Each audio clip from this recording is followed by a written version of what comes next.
Sidang gugatan pra-peradilan Peggy ditunda karena penyidik Polda Jawa Barat tidak hadir. Sidang pra-peradilan di Pengadilan Negeri Bandung pagi ini ditunda karena pihak termohon yakni penyidik Polda Jawa Barat tidak datang. Majelis Hukum Pengadilan Negeri Bandung menjadwalkan ulang persidangan gugatan pra-peradilan pada Senin depan tanggal 1 Juli. Tim kuasa hukum kecewa pasalnya di pembacaan gugatan dari pihak kuasa hukum Peggy tidak dilakukan. Karena pihak tergugat penyidik Polda Jawa Barat tidak hadir sehingga sidang pra-peradilan ditunda. Kita kecewa, tentu tim kuasa hukum kecewa hari ini karena termohon tidak hadir, itu tidak profesional. Kalau memang bukti mereka lemah, diakui aja, tidak perlu mengundur-undur waktu atau mengulur-ngulur agar terjadi P21. Itu alasan yang sangat klasik. Jadi kami sih kecewa ya, penyidik termohon ini tidak datang karena panggilan ini kan sudah 2 minggu lalu ya, Bu ya. Setelah kami daftar 2 minggu itu kemudian mendengar bahwa dapat rilas panggilan. Betul. Nah artinya kalau 2 minggu lalu itu ya persiapan harusnya sudah matang ya, harusnya sudah matang. Tetapi nyatanya hari ini ya yang kami tunggu-tunggu, yang semua masyarakat berharap ya, ternyata tidak datang. Jadi ya kami sebagai penasihat hukum ya kecewa dan tanda tanya. Apakah memang karena tadi bahasa Pak Marwan takut menghadapi kuli bangunan, kan itu. Tim kuasa hukum Peggy Setiawan menyiapkan seluruh berkas untuk sidang pra-peradilan hari ini. Tim kuasa hukum juga menyiapkan 10 orang saksi dan tim ahli sebagai amunisi untuk memenangkan Peggy Setiawan. Meski pada akhirnya sidang ditunda sepekan ke depan dengan alasan termohon dari Polda Jawa Barat tidak hadir. Tim kuasa hukum Peggy Setiawan menyebut telah menyiapkan 10 orang saksi yang akan memberikan kesaksian bahwa Peggy berada di Bandung, bukan di Cirebon, apalagi menjadi pelaku pembunuhan. Mereka juga akan menguatkan bahwa Peggy Setiawan bin Rudy bukanlah Peggy alias Peron yang dijadikan DPO dalam putusan persidangan yang sudah inkrah di tahun 2016-2017 silam. Tim kuasa hukum juga menyiapkan sejumlah saksi ahli untuk membedah kasus dari pandangan hukum saat jalannya persidangan. Termasuk soal kasus Vina yang tidak didukung dengan scientific crime investigation.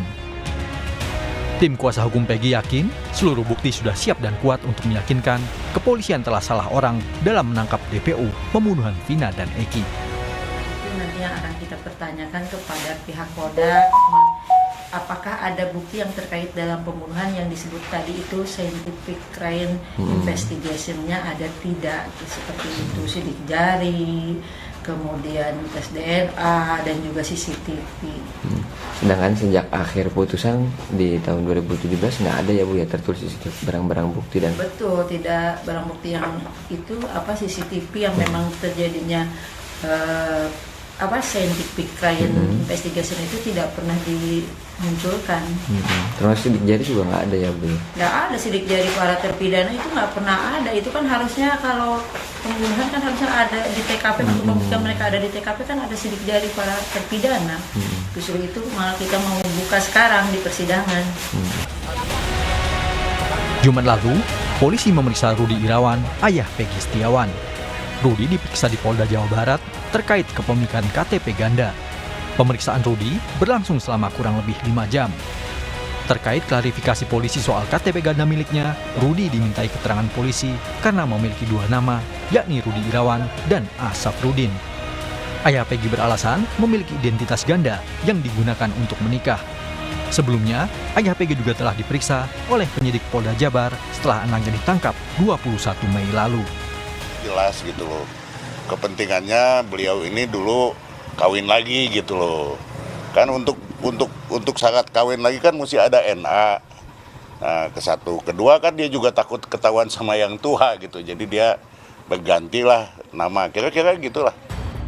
Kapolri Jenderal Listio Sigit Prabowo mewanti-wanti penyidik yang menangani kasus Vina harus punya bukti yang kuat.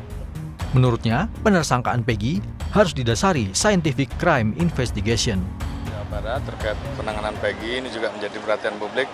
Saya minta untuk itu juga, apabila memang betul diproses, maka alat buktinya harus cukup dan tentunya akan lebih baik apabila semuanya dilengkapi dengan scientific crime investigation. Artinya itu adalah bukti yang tidak terbantahkan. Namun demikian tentunya ada alat-alat bukti, barang bukti lain yang juga tentunya diatur di dalam KUHP yang harus dilengkapi oleh rekan-rekan. Saya kira kami minta agar kasus tersebut betul-betul ditangani secara tuntas, profesional, transparan, karena ini menjadi perhatian publik, berikan rasa keadilan. Pihak keluarga optimistis sidang pra-peradilan bakal dimenangkan Peggy. Sebagai bentuk doa dan dukungan, keluarga hingga kuasa hukum Peggy menggelar aksi simpatik di Jembatan Layang Talun, Cirebon, Jawa Barat, Sabtu kemarin. Dalam aksinya, kuasa hukum Peggy meminta hakim yang memimpin sidang pra-peradilan bersikap objektif, jujur, transparan, dan berintegritas, sehingga dapat menghasilkan keputusan yang memberikan keadilan terhadap Peggy. Ini sebagai bentuk doa juga ya dari masyarakat agar pra-peradilan nanti masyarakat berdoa agar hakimnya adil, hakimnya jujur, hakimnya objektif ya dalam memutuskan sesuai fakta-fakta biar Peggy bisa bebas. Kenapa? Karena kami yakin penyidik tidak memiliki alat bukti kalau untuk Peggy Setiawan. Kecuali Peggy alias Peron silakan ya. Tapi Peggy Setiawan kami yakin penyidik tidak memiliki alat bukti sehingga kami hanya memerlukan ya hakim yang jujur, adil, objektif sehingga menghasilkan putusan yang adil bagi Peggy Setiawan. Kartini, ibu Peggy Setiawan menyebut dukungan masyarakat agar Peggy dibebaskan mengalir deras. Warga meyakini Peggy Setiawan bin Rudi bukanlah Peggy alias Perong yang melakukan pembunuhan terhadap Vina dan Eki. Tadi kok sempat bubuhin tangan, tanda tangan? Tanda tangan. Masyarakat juga banyak pada ikut tanda tangan karena mendukung. Bu, harapan dari peradilan gimana Bu, dari keluarga Bu? Ya harapan dari keluarga ya semoga mendapatkan hasil yang bagus dan Peggy segera bebas. Dari pihak keluarga Vina, Hotman Paris selaku kuasa hukum justru meminta Polda Jawa Barat tidak terburu-buru. Pasalnya, masih banyak kejanggalan, terutama pada BAP. Polisi semestinya menyelidiki semua pihak yang terlibat, baik saksi maupun penyidik-penyidik terdahulu, dan menyelidiki siapa dalang di balik kasus pembunuhan Vina.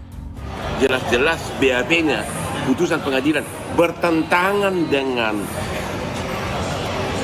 BAP yang sekarang 2024. Bertentang isi BAP dari para saksi fakta, para terpidana di 2024 sekarang bertentangan dengan isi BAP di 2016. Berarti pasti ada yang salah. Kalau mau periksa, kalau memang ada kecurigaan masyarakat, silahkan periksa semua yang terlibat agar masyarakat puas. Apakah bupatinya, periksa semua keluarganya, apakah ada oknum polisi senior, periksa semuanya, terbuka agar masyarakat puas. Belum tentu mereka bersalah, tapi periksa semuanya. Sementara itu, tim pencari fakta independen mendatangi Barreskrim Polri guna melaporkan dugaan obstruction of justice, keterangan palsu, hingga dugaan identitas ganda dalam kasus pembunuhan Vina dan Eki. Tim Liputan, Kompas TV.